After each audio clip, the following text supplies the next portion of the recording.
Grocery prices in America recently saw the biggest single-month spike in nearly 3 years, and we are all feeling the squeeze. Just like me whenever Deborah insists on one of her signature side hugs after church.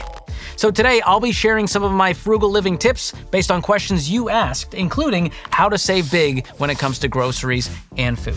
And this video could not be timelier since Thanksgiving is tomorrow and we're all about to gather around the table, eat too much, and pretend we like cranberry sauce, aka spoiled Jell-O that got disowned by its family. You're not part of the family!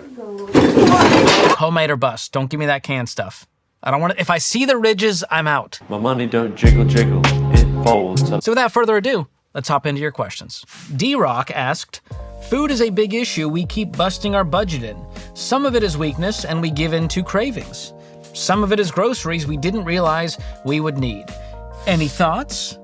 Sure, I've got thoughts, D-Rock. Let's start here. Food is a big issue we keep busting. Yeah, you're not alone there. Food is one of the biggest budget busters because it's the hardest thing to control. It feels so emotional. You never know. You didn't really plan. You're just gonna kind of wing it and see what happens. That's part of the problem.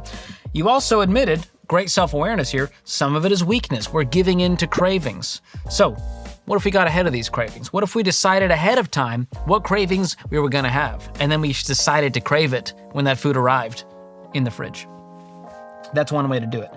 Groceries we didn't realize we would need. Again, this all comes down to being proactive instead of reactive. Now, I'm not asking you to become like a protein bro and like cook for 7 hours on Sunday and just eat chicken and broccoli and rice for the rest of your life. But I do think you can utilize, ChatGPT and AI to go, hey, here's what I'm craving this week. Give me a grocery list that can help me accomplish this. Give me 5 recipes that will take me 20 minutes or less using one pot that accommodates for a gluten-free lifestyle. Whatever it is, it's out there for you. And it won't take that long to come up with all of this. And then here's what I do. I'll go to Aldi to do my grocery shopping to keep it on a budget instead of going to the high-priced, expensive grocery stores. And I'll get everything I need, get it home, and then set aside time on the calendar, just like you would a work meeting, to go, this is 2 hours of time I'm going to use to prep the meal on a Sunday. And maybe you do it again on Tuesday night and Thursday night. You don't have to do it every night. You can prep 2 meals in advance, and all of this is really gonna help you. And if you haven't already, I would check out the Every Dollar Budgeting app. I'll drop a link in the description. It's gonna help you and anyone else listening start to create a plan and go, all right, we're gonna spend $200 on groceries this week, come hell or high water. We're gonna get the stuff that's on sale, we're gonna go to Aldi, and we're gonna really trim the fat off this budget. See what I did there? I don't get it. Hope that helps, D-Rock. Best of luck. All right, up next, we've got Parley's World. If I'm preparing to invest in real estate, in cash, what's the best way to do so? What's the best way to invest in stocks for it? Period. Why use a period there? Like you avoided punctuation and grammar this entire time and then decided, yeah, we'll end it. We're just gonna go ahead and end that sentence. All right, let me translate this. If I'm preparing to invest in real estate, in cash, what's the best way to do so? End thought, what's the best way to invest in stocks for it? Okay. Here's my take. If you're going to, quote, invest in real estate, you've got to do it with cash. And before you do that, you should have your primary home paid off first. So get rid of your mortgage and then use that freed up mortgage to save up for that next property. And start small. It doesn't have to be the biggest, nicest property. Get what you can. Start small. Once you have that one property in cash, it's cash flowing beautifully. You can then use that cash flow to save up for the next one. So it gets easier as it goes on, but that first one is going to be the hardest. The second one is going to be the second hardest, so on and so forth. Now, your second question, what's the best way to invest in stocks for it? I would encourage you to just set up a non-retirement brokerage account and just park money in index funds in there. So that way, it's not as risky as a single stock, and you're gonna make more money than you would in a high yield savings account, for example. But this is only for like a 4 or 5+ year time horizon, which is probably what it's gonna take. Let's say you save up, I don't know, 50 grand a year. If you make a great income, you get the mortgage paid off, 50 grand a year for 5 years, that's 250K. Let's start small. Get a condo, get a townhome, duplex, wherever it is, and just start small in cash and use that index fund in the brokerage account to help you get there a little bit faster. Next up, we've got pumpkin spice hedgie. I don't know what a hedgie is. If it's offensive, I'm sorry in advance. How do you convince yourself to spend? We're debt-free with a fully funded emergency fund, no kids yet, and a good chunk of a down payment, in no rush to buy since we live in our church parsonage. We're burning out on work fast, but the thought of spending a few hundred on a weekend getaway makes us both freeze up. On some level, I know it's not logical, but it feels scary anyway. So if you look at the Ramsey plan, the plan that I teach on this channel, you're debt-free with a fully funded emergency fund, you're saving up a down payment, you would be in baby step 3B. So here's the good news. You are done with what we call gazelle intensity. Now you're moved to intentionality. So now we can start planning. Hey, yes, we can start a sinking fund for that vacation and put $200 a month in this account. Well, that's $2,400 by the end of the year that we have to go on this vacation. And then, because you've earmarked it, you don't feel guilty about using it. But when you just have it all in this down payment fund, and then you go, ooh, should we pull out of that to go on vacation? It's gonna feel bad because you feel like you're robbing from this other goal. So what I do, I just split the goals up. You can even create a separate savings account for the vacation fund and a separate savings account for the down payment fund. That has really helped me to let go and actually use the money for its intended purposes instead of having it in one big pile. And on top of that, doing the budget to where you have the line item for fun. Just put it fun money for pumpkin spice hedgie. And then you have $100 set aside, you don't have to feel guilty instead of robbing it from some other category of the budget. So that's something I've done as someone who, can feel emotional and illogical and want to hit one goal at a time. Split it up in this stage of life. There's gonna be seasons, you're gonna get there, it's okay.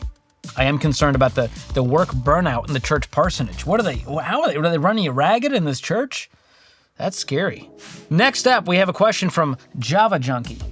How do you know when you're financially ready to successfully move out of your parents' house? What are some steps that can make the transition easier? Love this question. Financially ready to successfully move out of your parents' house. I don't know how old you are. Like, are you 14 or are you like 30? I think there's a big difference here. What are some steps that can make the transition easier? I moved out when I was 20, moved across the country, finished college. I had roommates up until I was married in different apartments. And so I would start with a budget and go, okay, what can I actually afford based on my income? If I make $4,000 a month and I'm living at home, well, I could afford $1,000 a month toward rent.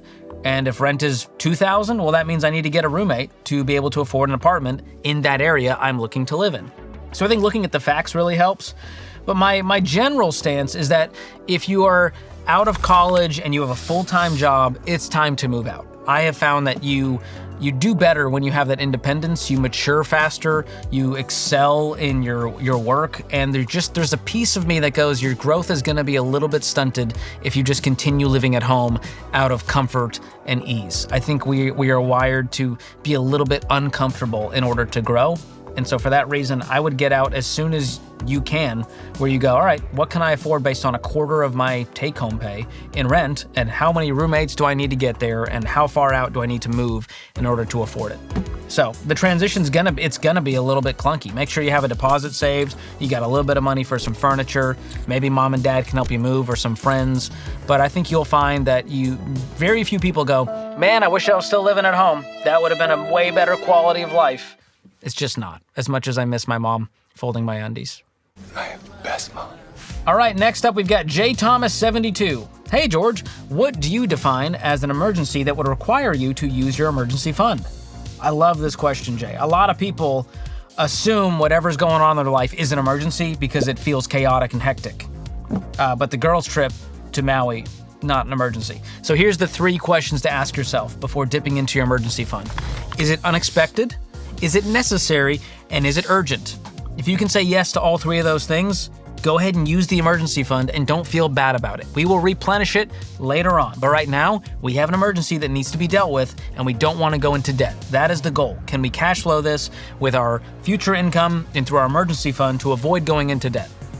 That's what it's there for, to protect you. It's insurance against going into debt. So life's gonna happen. So get that emergency fund in place. Once you're debt free, 3 to 6 months of expenses is what you're aiming for. A good 10 grand, 15 grand, 20 grand to protect you against all the things life is gonna throw at you. What bougie or frivolous expenditures has 48-year-old George made that would surprise younger George? Are you assuming I'm 48? Or are you saying when I'm 48? And why 40? That's such a random, specific number that makes me think you think I'm 48. Did you Google me? Because I'm not the Jesuit priest who was born in 1926 or whatever you found on Google. I promise you that. But let me answer this as if it is true. That it is future me thinking what has surprised younger George. Bougie or frivolous expenditures. I would say he'd be shocked at everything. 48-year-old George would be shocked at what he's comfortable spending on his family, on vacations and splurges and things. He'd be shocked at how much he's giving to organizations he loves and to his church. He'd be shocked at the way he's investing. But a surprise? I don't know. I don't know that anything surprises me as a planner. I just think the way I'm living now, it'll just slightly, hopefully, get a little bit more each time. As I get older and build more wealth, every area of my life will expand with it. I'll spend more, I'll save more, and I'll give more. So nothing I don't think would shock me. Unless I decided to have a midlife crisis and got a Mazda Miata, that would absolutely shock me. If I got into Dungeons and Dragons and I'm super into sports, that would also be a huge shock to the nation at large. But an expenditure, which great use of expenditure there. Yeah, I guess if I spent a lot of money on a hobby that I never thought I'd be doing, like pickleball or chess, or I'm really into fixing up old cars. You know what I mean? That kind of stuff would shock all of us. But that's a fun question to think about. Thank you for that. Next up, we have Mike Monson. Is it worth it to repair a car if the repairs cost more than the car is worth? Sorry I sound like Dr. Seuss. You absolutely sounded like Dr. Seuss. What a great little riddle wrapped in a rhyme. I will answer this in a Dr. Seuss-like fashion. If the car is worth $2,000 and the fix will cost $3,000, then paying that price is as dumb as can be. 3 never beats 2, because that math's not a thing. Remember, debt is dumb, and yes, cash is king. Don't let Clunker McThunkers destroy all your pay and nibble your nickels all night and all day. Sell the old sputter for scraps with a smile, then start stacking cash and save for a while. Soon you'll wind up with a paid-for delight, and then once again, you can sleep well at night. I'll hold for applause at this point. That could have been a one-man show off Broadway, I'll tell you that much. But yeah, all that to say, if the repair is going to cost more than the car is worth, if it's going to cost you $2,000 to repair and it's not going to increase the value by at least $2,000, I wouldn't do it. I would just sell it for what you can get for it. But see, that wasn't as fun, was it? It wasn't as fun as giving you a little riddle. Next question from Camaroso94. For a short-term savings goal, less than 5 years, where's the most practical place to put that money? Excellent question. Well, for a goal like that, I would put the money in a high-yield savings account with a competitive APY. And I would do it with Fairwinds Credit Union, one of the sponsors of today's video. With Fairwinds Smart Bundle, you can get a high-yield savings account to save for short-term goals and a no-fee checking account on top of that. And these guys are the real deal. I've gotten to spend a lot of time with their team lately, and they are ridiculously committed to their customers winning with money. They're huge fans of the plan that I teach on this channel, and they want to see you all become debt-free and build wealth the right way. So get started today at fairwinds.org/Ramsey or use the link in the description. And before I get back to answering your questions, allow me to ask one. Do you ever feel like the internet knows way too much about you? Like that one time you Googled best spatula, and now you're getting ads every single day for cookware, cooking classes, a trip to Tuscany with Gordon Ramsay.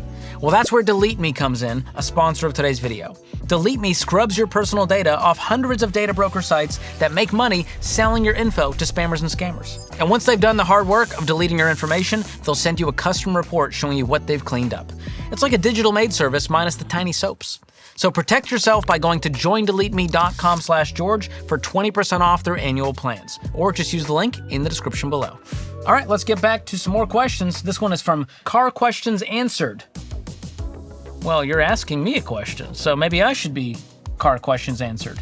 What's the cheapest car you've ever driven? Cheapest car you would drive, too. The cheapest car I've ever driven? Let's see, 2017, I bought a car in cash. It was $6,000, and it was an 09 Honda Civic that had seen some things. But it was the EXL, so it had the heated seats, sunroof. That was the nicest car I had driven up to that point in 2017. So that's the cheapest car I've driven. Before that, my first car was a Chevrolet Cobalt that I got when I was a senior in high school. My dad bought it for me, paid cash. It was like the most standard edition, like the roll-down windows, you know what I mean, like no frills. Barely drove, but it worked. You know, I drove that thing for a good decade, so it served me well. So yeah, cheapest car I would drive today? I mean, I would drive anything that got me from A to B. I would drive an 09 Honda Civic again. I don't mind that. Cars are very utility to me. Now, I've upgraded in cars over the years for fun. but I'm not like a big car guy in that sense. So I would drive pretty much anything. I have no shame. You can't shame me more than I can shame myself. I hate to flex. Thank you for that question. Car questions answered. Next up, we have Lindsay E. My husband and I have no kids and no one to leave money to, so we're hesitate to do the full 15%. We'd rather do 10% than give the rest away to places and people now. If there's no one to leave all that money to, is there a point? Wow, this got existential real quick. It was like, what's the point of life? All right, let's go back. So you guys, I'm gonna assume the way you're talking, you know about the Ramsey plan, the baby steps. So baby step 4, once you're out of debt with a fully funded emergency fund, we tell people invest 15% into retirement accounts. Now, that is outside of just giving. We suggest people give all the way through the baby steps. No matter where you are, give a little until you can give a lot, make giving a priority. So this has nothing to do with your investments. So let's separate that out. Giving and saving, 2 different things. But you're asking, should we do 10%, give the rest away to... No, I would do 15% because you guys still have to retire one day. And we don't know what that day will be. We don't know what your expenses will be. So I'd rather you have too much money than not enough because you did 10%. So if you want to give money away to people and places now, do it.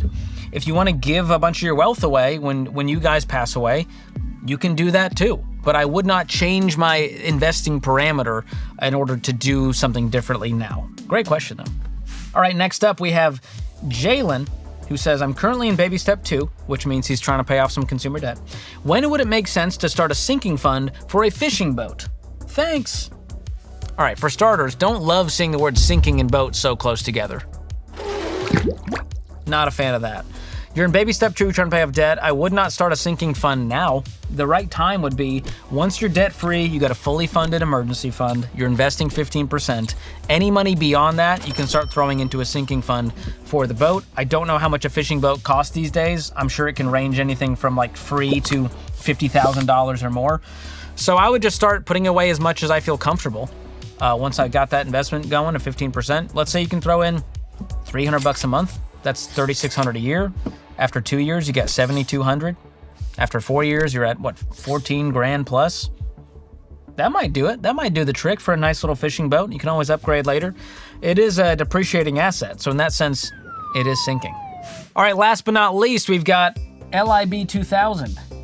What to do when grocery or other basic shopping and there's an insanely good deal, e.g. 50 to 90% off, and I could freeze it and save money, but I'd go over budget, ? I usually cave, can't resist a useful bargain, but then feel guilty later and have to tweak the budget. Will I ever get the hang of budgeting? Should I do a random and unexpected category? Emoji. Whew. I think we got to put this one up, guys, as a visual. I'm stressed for you. I feel the anxiety raging from your body as you type this. This feels like a ransom note. There's so many parentheticals here. This parenthetical has some spaces, but the next one doesn't. You use the money sign over here. There's an ampersand, but in other places you don't use it. I just don't know. So let me try to go through this one by one. So you're grocery shopping, there's a really good deal. And you're like, well, I could go over the grocery budget and get a bunch of food and freeze it to save for later, which could save me later, but it's messing up my budget now. That's okay. If you go $250 instead of $200, but then next month you can lower it by $50, it's a net wash. So just adjust your budget next month because you spent a little more. That's all I would do there. Now, if this is an ongoing pattern, I think there's something else happening here where you're falling for the deal. So you might need to train yourself to just go, nope, I'm fine. I don't need to go to the clearance section, to the manager special all the time. I'm just going to get what I said I needed to buy, and I'm going to do it with the budget I have. That's okay too. I feel guilty later, have to tweak the budget. That's okay. Don't feel guilty. The budget is made to be flexible. The key is, are you living on less than you make? Will I ever get the hang of budgeting? Yes. It takes about 90 days to get the hang of your budget, and so I don't know how long you've been doing it, but over time it gets easier. And if it gets overwhelming, you might need to just simplify the budget. You may not need 28 line items. Maybe it's just, food instead of Aldi, Costco, Target, Kroger. Just simplify your budget and it might simplify your life and give you less anxiety. Should I do a random and unexpected category? Yeah, I would have a miscellaneous category that has a little bit. It wouldn't be $500 of miscellaneous, but maybe it's $50 for you or $100 for those little catch-all random things. I went over a little bit here, went under a little bit here. I think that will help you in this season of your life. Thank you for that. But great question about food there, and I think a lot of people struggle with this one. So if you want my best tips for putting food on the table without breaking the bank, I made this video breaking down my favorite hacks for saving money on groceries. So click here to watch it next, or use the link in the description. That's it for today's video. Be sure to hit like, hit subscribe if you haven't already. Thanks for watching. We'll see you next time.